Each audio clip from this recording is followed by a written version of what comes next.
Hey guys, Paul here from Meldrum Performance Coaching and the Complete Personal Trainer podcast. Today we're going to be talking about communicating pain to clients who are a little bit older.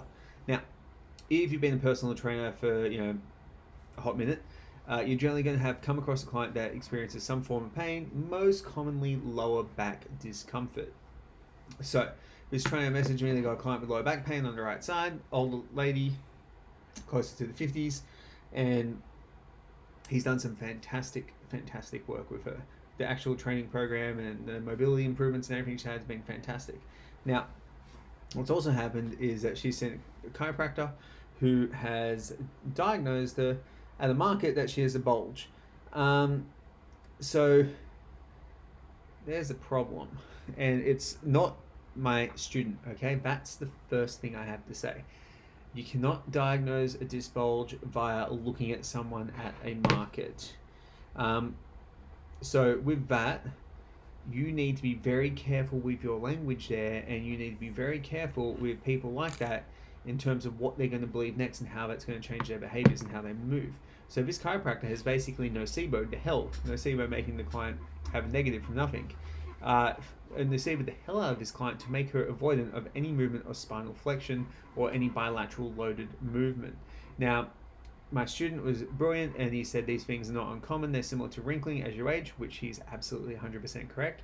And they're not necessarily indicative of pain. We may need to modify training based around that, but for the most part, you're going to be a-okay. So, how do we communicate this to clients? The first thing is if someone has a disc bulge, I generally say, so do I. Because as soon as they see someone who they look up to a little bit in the physical capacity, they start to realize it's not so bad. The second thing that I do is go, look, yep, you may have a disc bulge, so you may have wrinkles too, right? You've aged, it's a normal sign of aging. Things happen, it's not really necessarily indicative of, it's not going to be causative of your pain. It may also not cause pain. It may be absolutely fine, and in a lot of cases it is. In a lot of cases it may be a causative factor in pain, and we may need to address it, but it's all independent on the person.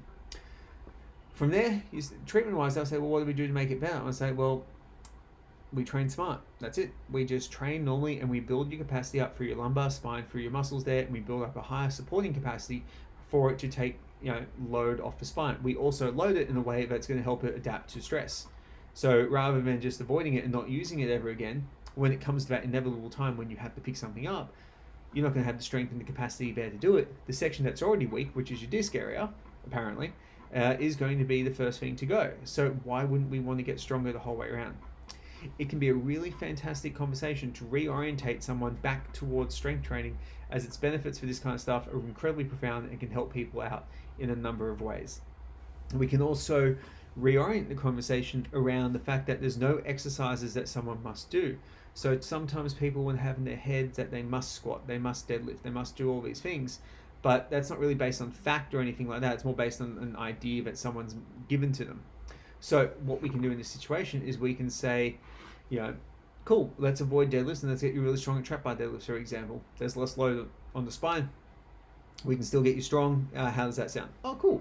So it does, it potentially allows you to get clients to enjoy exercise more and get a lot more out of it.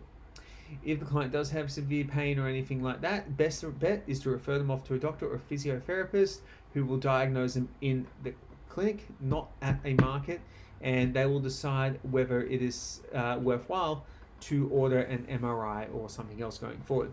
I would highly recommend a physiotherapist that has been trained in pain science, so they have an understanding of the biopsychosocial aspect of pain. And from there, you guys can look up the biopsychosocial aspect and how many things interact with pain, and then you can use that to better communicate with your clients to help them deal when they do have flare-ups of pain. Thanks heaps for watching, guys. Any questions, follow me, Meldrum Performance Coaching, on Facebook or Instagram or YouTube or anything like that. Hit me up, and I'll see you soon.